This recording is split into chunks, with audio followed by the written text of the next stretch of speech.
Halo rekan-rekan value investor. Kali ini saya akan melanjutkan membahas saham-saham yang terkait dengan Lokehong ya. Kali ini saya akan membahas saham yang paling besar presentasinya dimiliki oleh Lokehong, yaitu Petrosi dengan kode saham PTRO. Kita perhatikan Lokehong saat ini tercatat sebagai pemegang saham terbesar kedua Petrosi dengan kepemilikan sebesar 15%. Pemegang saham yang paling besar masih dipegang oleh PT Indika Energi.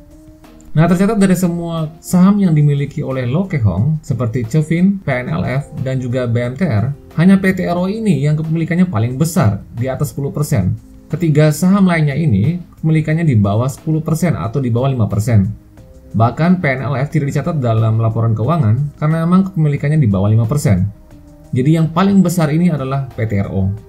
Nah, pertanyaan sekarang, kenapa saham ini yang dipilih oleh Lokehong untuk menempatkan portofolio yang paling besar di Bursa Efek Indonesia? Apa yang menarik dari Petrosi? Nah, pada video ini saya akan membahas semuanya itu, ditambah lagi dengan analisa bisnis proses dari PTRO, fundamental kinerja terbaru keuangannya. Di sini saya akan lihat berdasarkan laporan keuangan kuartal ketiga tahun 2021, serta valuasi dan berapa sebenarnya harga wajar Petrosi saat ini. Maka dari itu simak sampai habis video ini supaya Anda tidak ketinggalan satupun berita penting seputar PTRO. Tapi ingat, disclaimer on, jangan Anda membeli saham hanya karena Anda menonton video ini. Pastikan Anda sudah mempunyai preferensi yang tepat sesuai dengan profil resiko yang bisa Anda terima.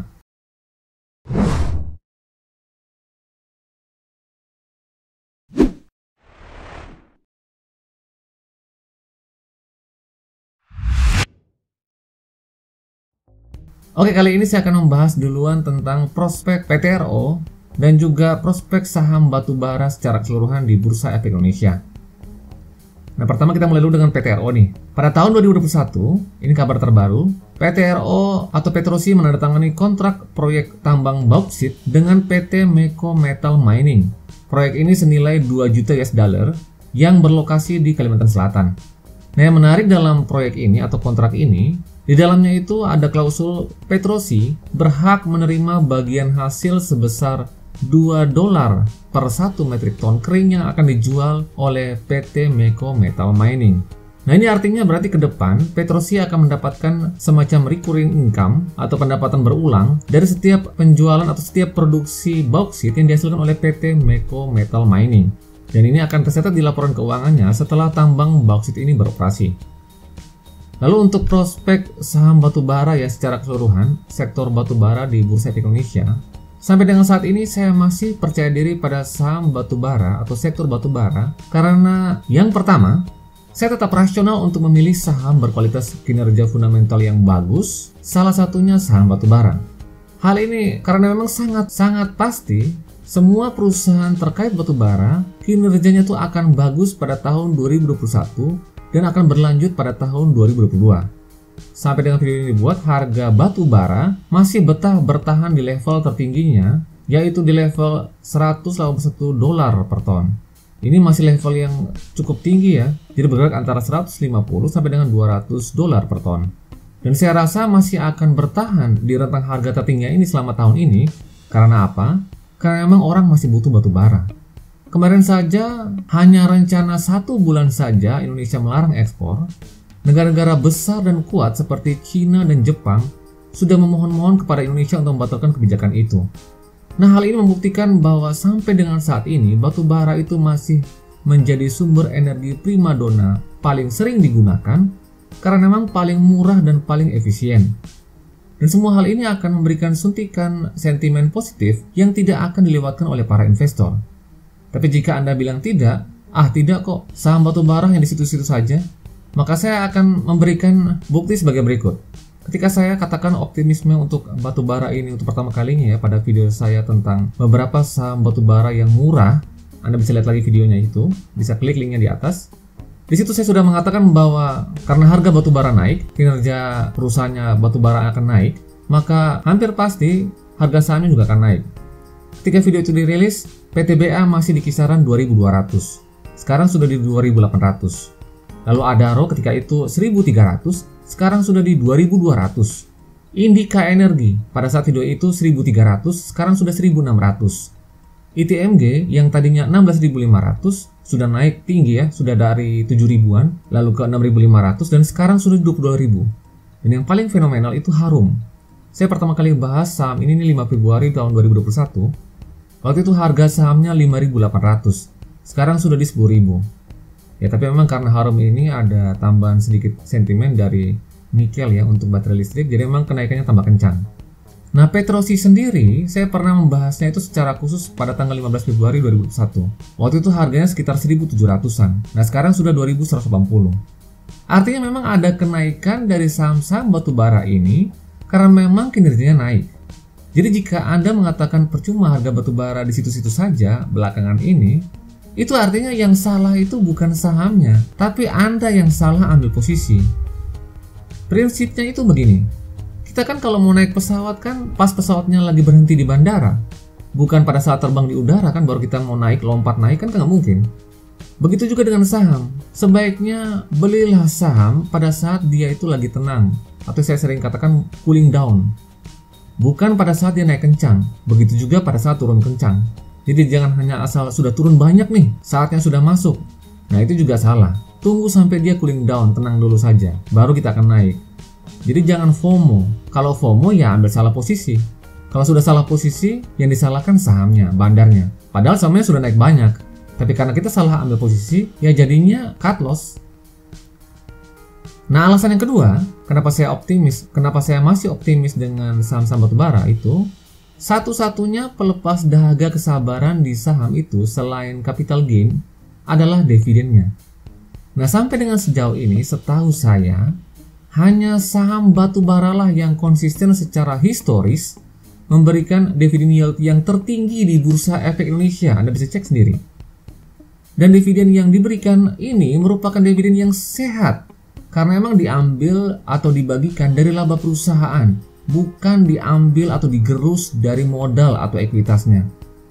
Jadi asalkan dividen payout rasionya tetap, ya paling enggak kita ambil gambaran seperti tahun 2018, maka hampir pasti dividen emiten batubara seperti PTBA, ITMG, Adaro, dan kawan-kawan pasti akan jumbo. Saya pernah menikmati dividen PTBA di tahun 2018, kalau nggak salah waktu itu dividen yieldnya 12%. Lalu ITMG juga pada saat itu kalau nggak salah 15 atau 16%.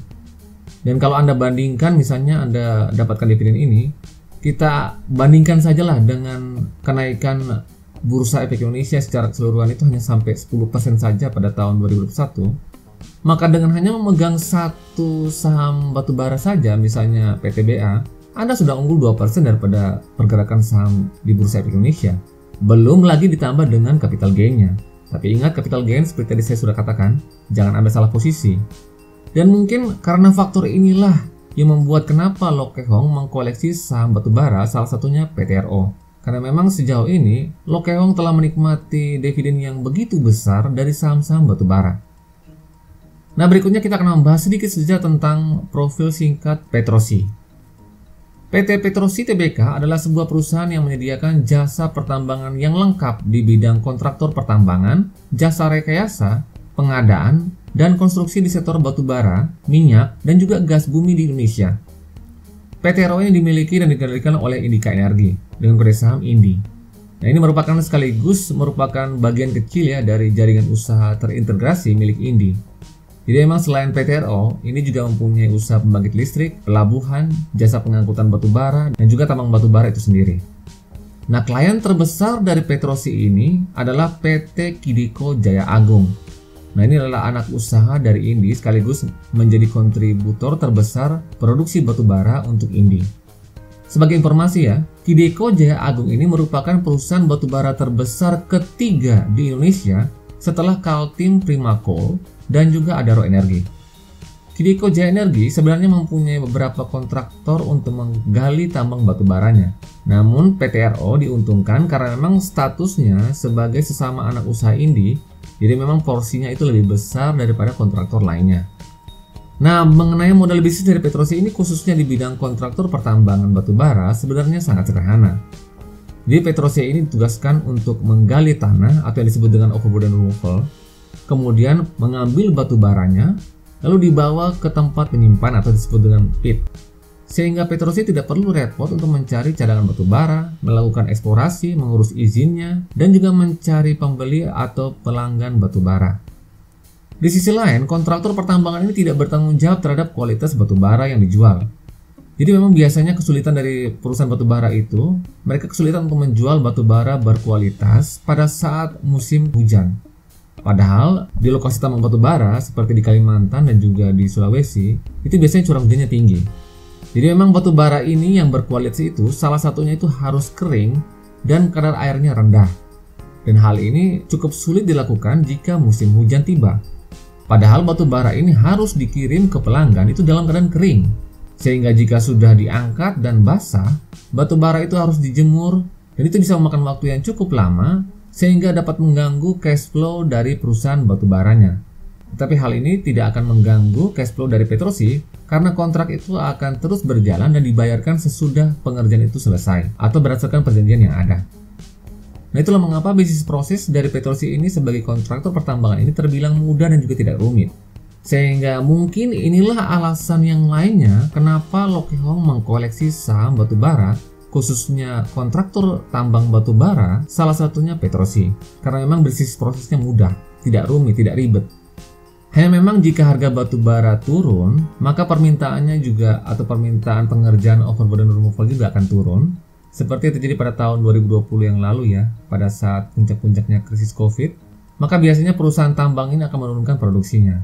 Tapi itu sifatnya hanya sementara saja. Jadi jika harga batu bara naik lagi seperti saat ini, yang bertahan di level harga tertingginya, maka perusahaan kontraktor tambang batu bara seperti Petrosi ini akan sibuk lagi dengan pekerjaannya. Berikutnya kita akan bahas tentang kinerja yang terbaru ya, kuartal ketiga tahun 2021. Sampai dengan kuartal ketiga ini, Petrosi memperoleh pendapatan sebesar 301 juta US dollar. Jumlah ini naik sebesar 21% dari kuartal ketiga tahun 2020 yang sebesar 249 juta US dollar. Jika kita breakdown pendapatannya, kita perhatikan 72% pendapatannya berasal dari pendapatan yang tentunya batu bara, kontraktor tambang batu bara. Lalu 14% ini dari jasa, dan juga 14% lainnya itu dari konstruksi dan juga rekayasa. Nah, hasil akhirnya Petrosi mencatatkan laba bersih sebesar 14 juta US dollar sampai dengan kuartal ketiga ini. Nah, jumlah ini naik sebesar 10% dibandingkan dengan kuartal ketiga tahun 2020 yang sebesar 13 juta US dollar.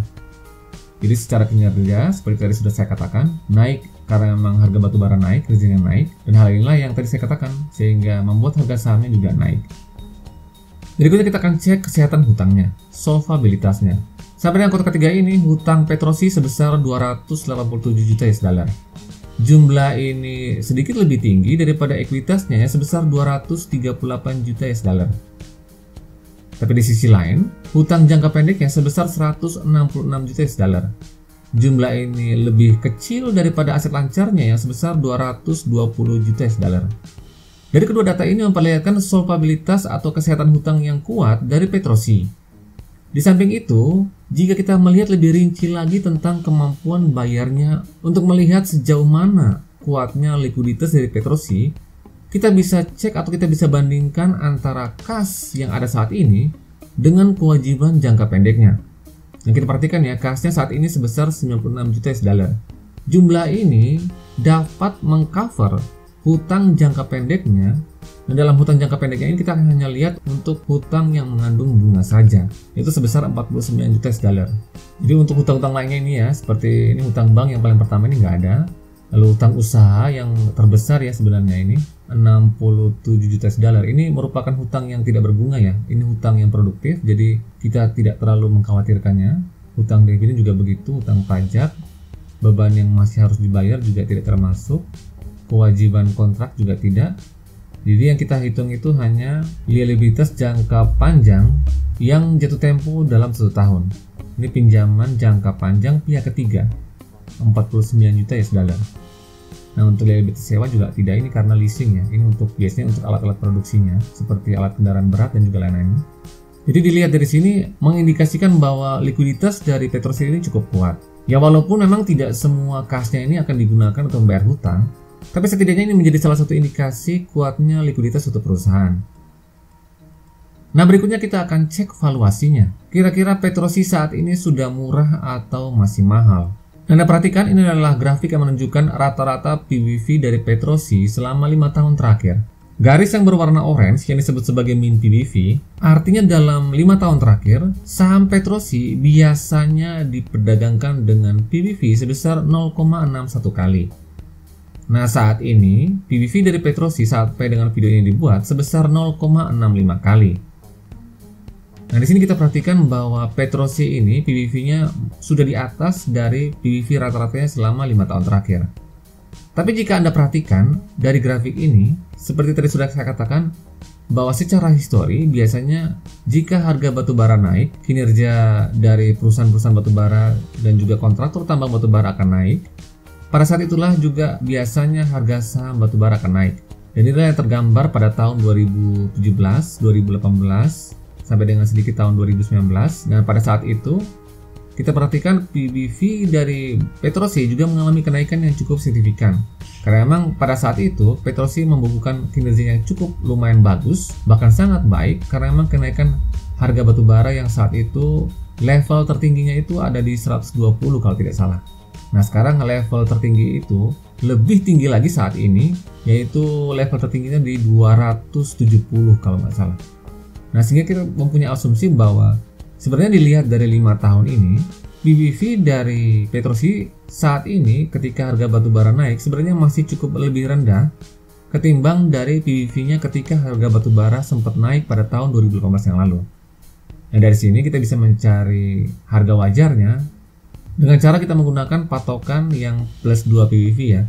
Ini supaya kita bisa memberikan kita gambaran bahwa pada saat harga batubara naik, PBV Petrosi juga naik karena memang harganya naik, kinerjanya naik. Nah, itu sempat menyentuh di garis berwarna biru, angkanya sebesar 0,91 kali. Itu pada tahun 2018. Sehingga kita bisa mencari dengan cara cari dulu book value per share, rumusnya ekuitas dibagi jumlah saham yang beredar. Nah, di sini sebenarnya book value per share itu dalam dolar 0,2358 US dollar. Nah, ini kita kalikan dengan 14.200. Saya dapat angkanya itu 3.348 rupiah per lembar saham. Angka ini kita kalikan dengan plus 2 PBV-nya 0,91 kali. Kita bisa dapat harga wajar dari Petrosi ini sebenarnya adalah 3.047 rupiah per lembar saham. Nah, harga ini kita bandingkan dengan harga saat ini 2.180 rupiah per lembar saham, maka kita bisa dapat MOS atau margin of safety sebesar 28%. Nah, sebenarnya MOS 28% ini cukup baik ya, karena memang menurut saya untuk membeli satu saham itu sebaiknya kita menggunakan margin of safety itu di atas 20% supaya kita bisa lebih aman atau secure dalam berinvestasi saham. Itu tips dari saya. Tapi memang untuk sektor batubara ini sebenarnya untuk saham-saham yang lainnya itu masih memberikan MOS yang lebih besar daripada Petrosi ini. Jadi ya sebenarnya jika Anda mau mengikuti Lokehong, bisa saja Anda membeli Petrosi ini karena memang saat ini masih lebih murah ya ketimbang PBV rata-ratanya pada saat harga batubara naik. Tapi untuk saya pribadi masih ada pilihan lain yang lebih bagus dan juga lebih murah dari Petrosi ini. Tapi memang secara kinerja fundamental dan juga prospeknya yang tadi sudah saya jelaskan, Petrosi ini cukup baik, cukup bagus. Dan memang karena itulah Lokehong mengkoleksi saham Petrosi ini. Ingat, disclaimer on, jangan Anda membeli saham hanya karena Anda menonton video ini. Pastikan Anda sudah mempunyai preferensi yang tepat sesuai dengan profil risiko yang bisa Anda terima. Sekian dan terima kasih. Salam Value Investor.